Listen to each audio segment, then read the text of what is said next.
Hey guys, what is going on? It is RC Knockout and I am back with another video. Now if you are new to my channel, my name is Nolan and today I'm going to be doing a review. So I had the company Banggood reach out to me and they asked me to do a video on one of their RC cars. So I asked them, hey, can you guys send me a brushless RC car? So they sent me this right here. Now this right here is the JJRC C8805. It is a 1/16 scale, 4-wheel drive, brushless monster truck. So taking a look at the outside of the box, as you can see right here, it says Rigid Pro. It says right over here, 4-wheel drive, all-terrain, substantial, high performance, ready to run. Now, turning the box over to this side, you can see right here, this is the layout of the chassis. It has got a brushless motor right up there, middle gear transmission, so a metal center gear, metal drive shafts, ball bearings all the way around, metal steering joints, so your steering carriers and your rear hub carriers, I assume, steering servo, electronic speed control, metal differentials, as well as a wheelie bar. You can see the layout right there. It has got aluminum chassis brace. It is powered by a 7.4 volt lithium ion battery. It's got rubber tires. The electronic speed control is right up here. I believe those are oil-filled shocks. We'll have to see when we get in there. So that is the layout. Nothing on that side. Back side, you can see the different color options. I didn't really have a choice. It looks like it comes in red. There's a lime green color and this pink and yellow, which is the one they ended up sending me. And you can see right there the model number C8805. And looks like this side is pretty much the same as the opposite side. Just shows the chassis layout. So, oh, and this back side right here, that is the red model, which is not the one I got. The transmitter is a 2.4 gigahertz. So let's go ahead, let's cut this box open and see what we're working with. And then we're gonna go test this thing out. Alrighty guys, so cutting the box open.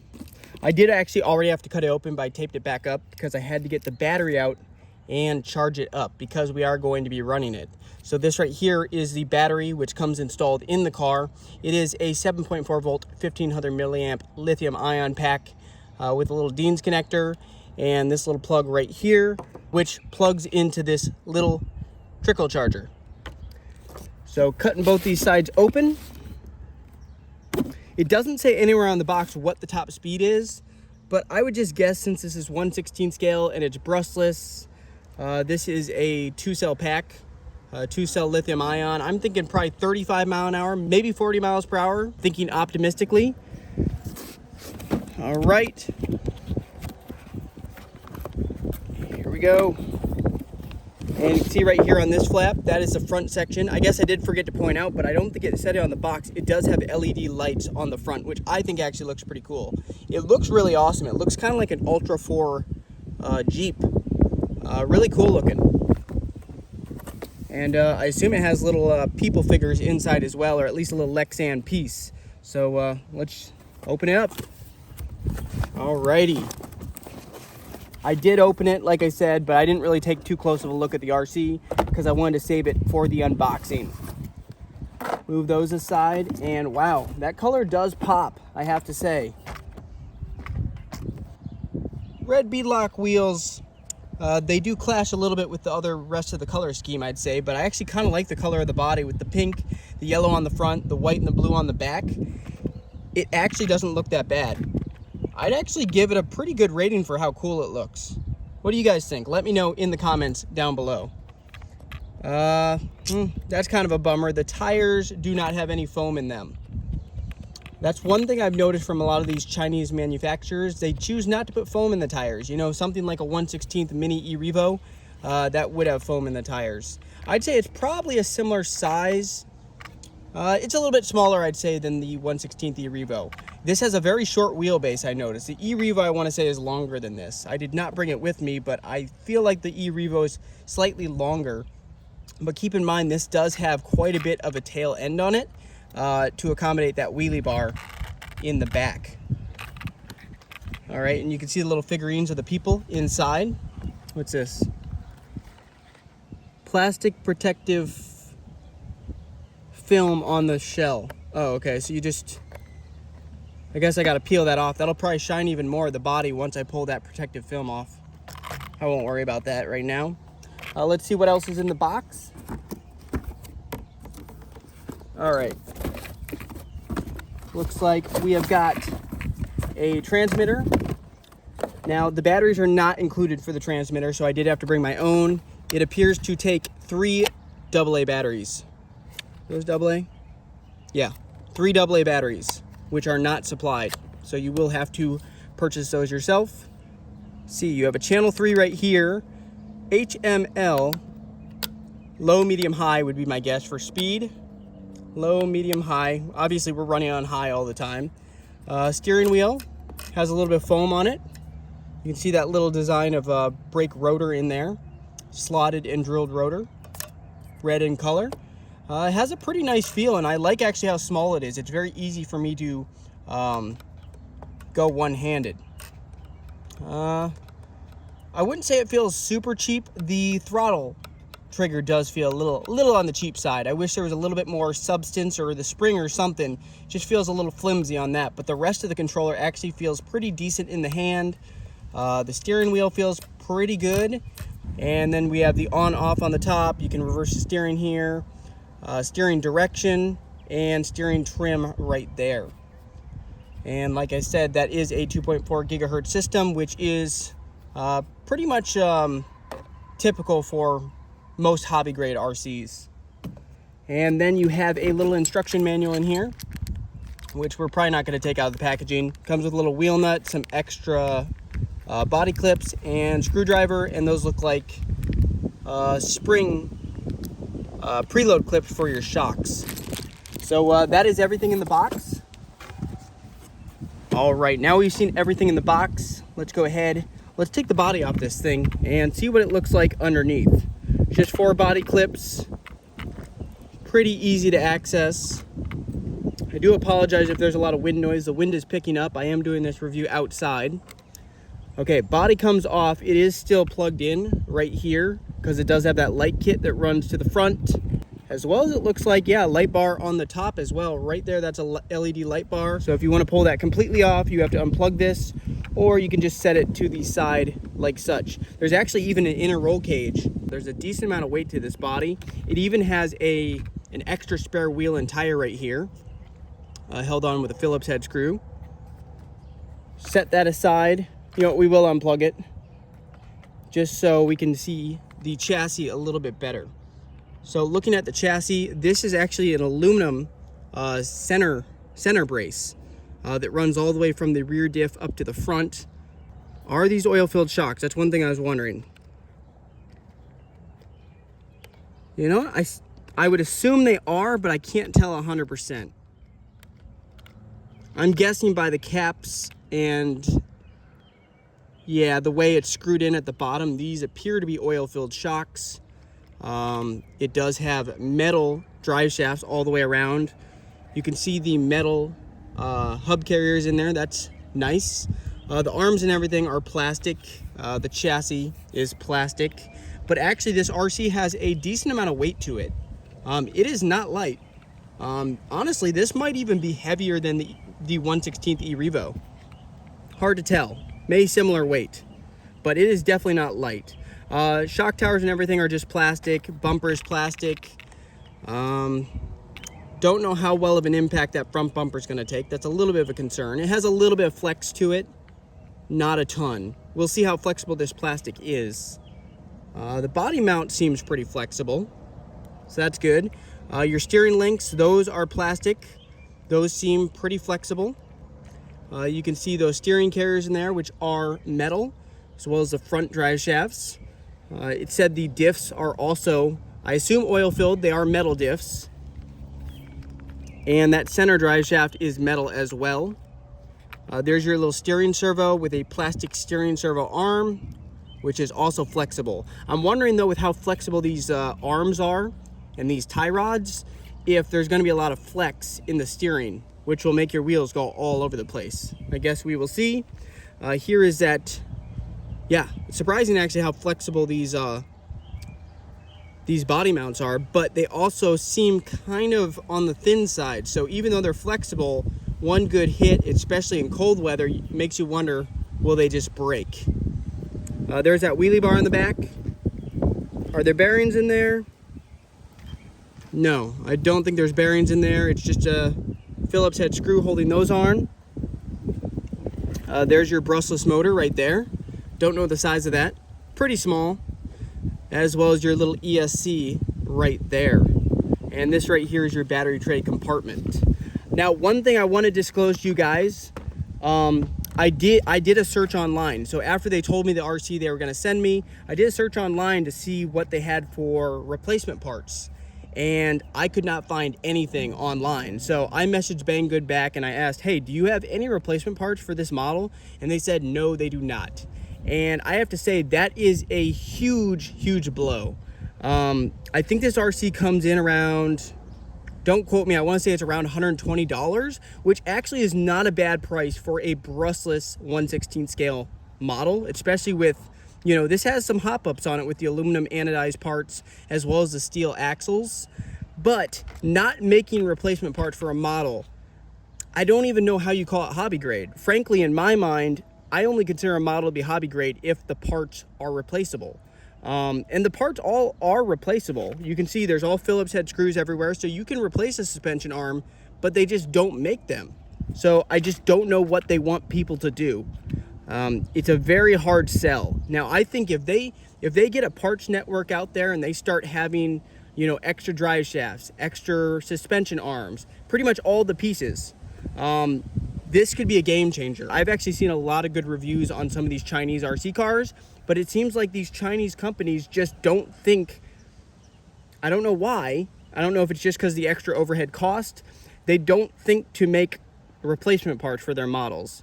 And if somebody's paying $120 for an RC, this is not a Walmart model. You know, when you buy something at Walmart, you know it's kind of a disposable RC car. When you're paying over $100 for an RC, you want to be able to upgrade it. Upgrade it, or at the very least replace the parts when they break, because it's a brushless model. It's going to go fast. Stuff's going to break when you topple, when you tumble, when you inevitably crash into stuff. So I did want to disclose that with you guys, that there are currently no parts available for this RC, and that is a massive bummer. But on that note, we're going to go ahead, get this 2-cell lithium-ion pack installed, get the 3 AA batteries put in the transmitter, and then we're going to take this thing on its first drive.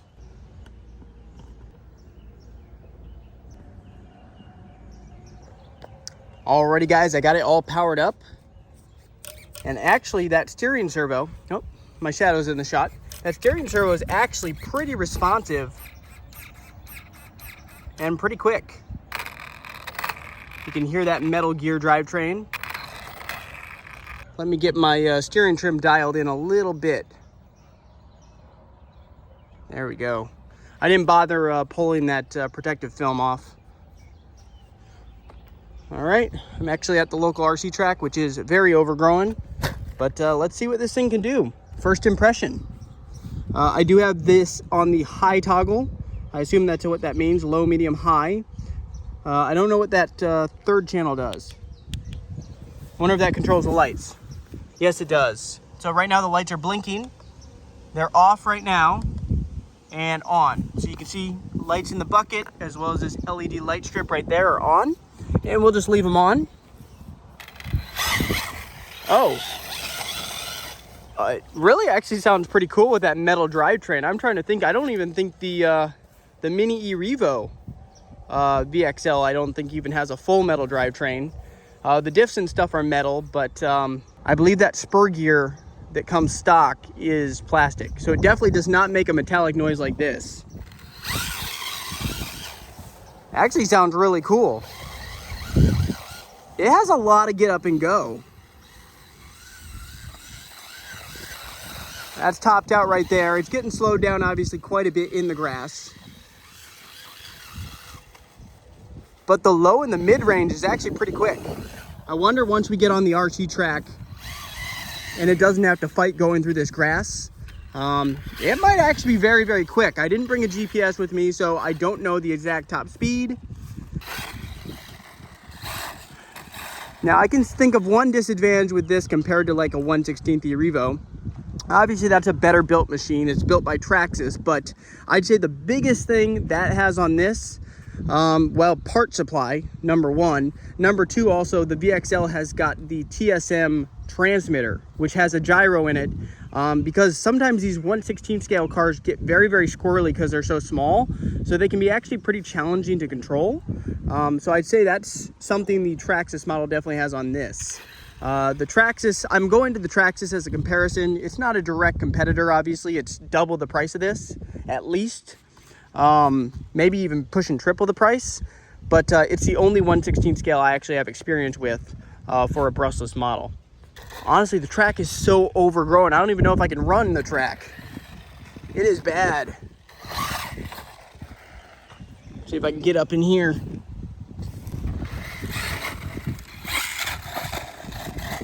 Wheelie bar's nice. That's something the Traxxas does not have. That's pinned.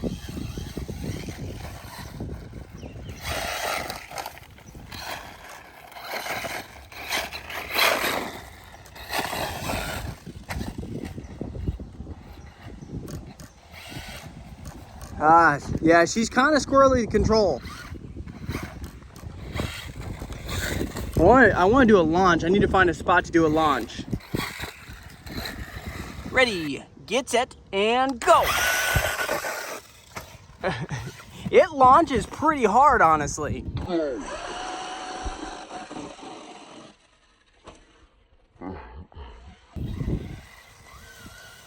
It's getting slowed down a lot in the grass.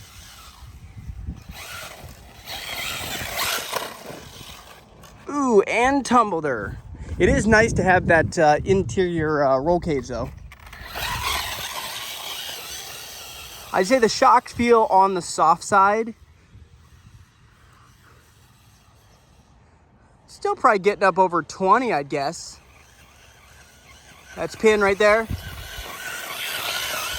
Maybe 15, 20 in the grass. Probably bank on it going double that on pavement. It's not slow though. And it sounds cool. Flyby, full speed. Oh! Tumbled her. I'm interested to know how long this battery's gonna last. It is fully charged. I'd say it probably took, I don't know, maybe 2 hours. 2 hours plugged in for the green light to turn on. Stopping works pretty good. The brakes. I guess so much for running on the track. You can see the condition of the track. It's being taken over by vegetation at this point. Try another launch.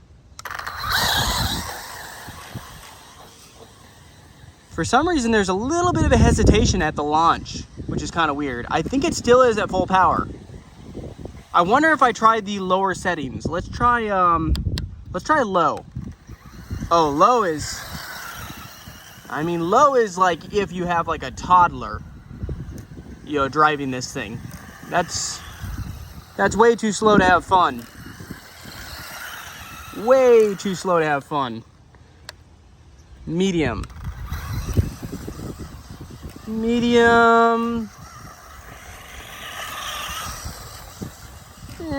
You might be able to have a little bit of fun on medium, but really I think majority of the people buying this machine are going to be running it on the high toggle switch all the time.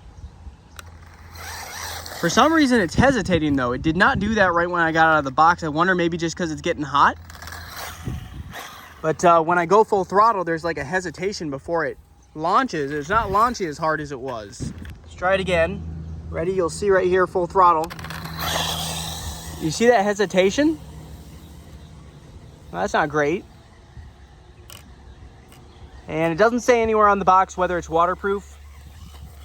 I guess it's not a waterproof system. Yeah, I don't really like the way it unloads when I turn. See, when I turn, it's unloading that power, which makes it easier to flip and you slow down a lot. But you can almost keep it full throttle.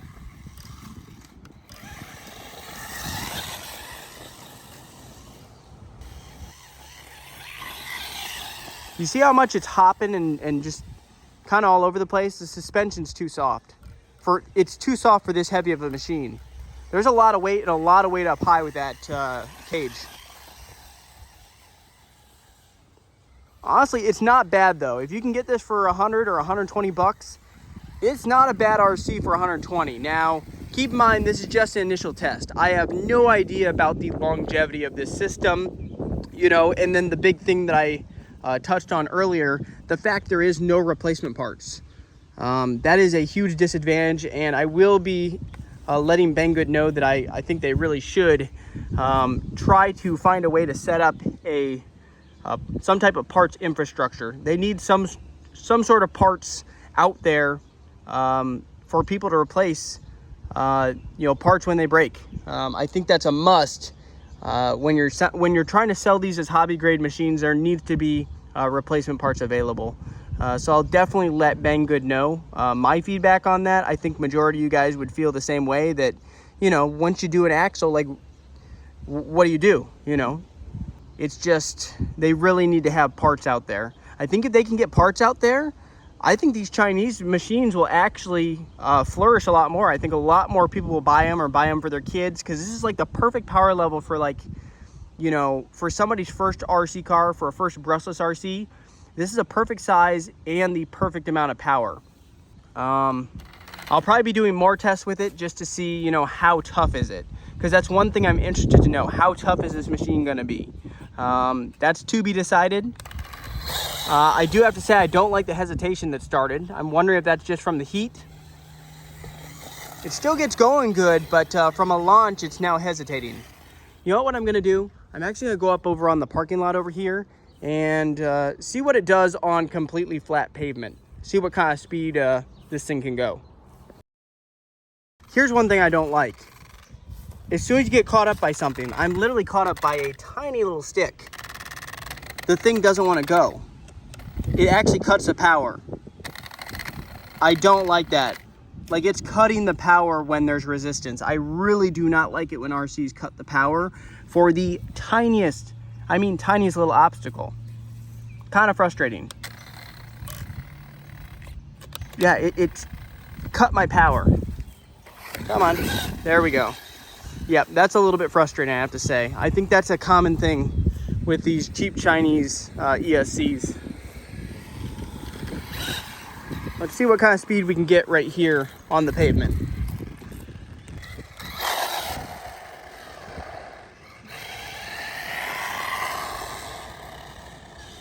Got the dog park right there. We got some dogs watching. They're probably gonna want to chase it. Hopefully they don't come over the fence. All right, we're looking clear. That's pinned. Honestly, not bad. Bring her back. All right, that's pinned.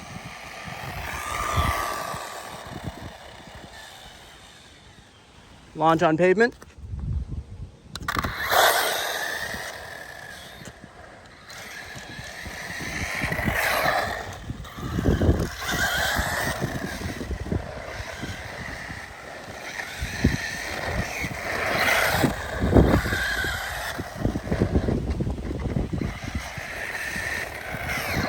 Brakes are good. Yeah, it's not a bad amount of speed. Not quite as fast as I expected, but definitely not slow either. It's kind of weird though, it's not pulling wheelies anymore. It's just not launching as hard as it did when I first started. Maybe it's just because that battery doesn't have as much voltage as it did when I first started. I wonder how much more time this battery has. I'm guessing not much. We've been at it pretty much full throttle for probably 7-8 minutes. And there we go. Cut the power. It is done. So not a ton of run time, but that was only a 1500 milliamp lithium ion. Right there you get the headlights as well as that light bar blinking to signify cutoff mode. But I think I'm gonna go ahead and wrap up this video. You know, I know this RC is not for everybody, but if you enjoyed the review nonetheless and the first test, go ahead, hit that like button, make sure to subscribe, hit that notification bell, and stay tuned for the next video. Later.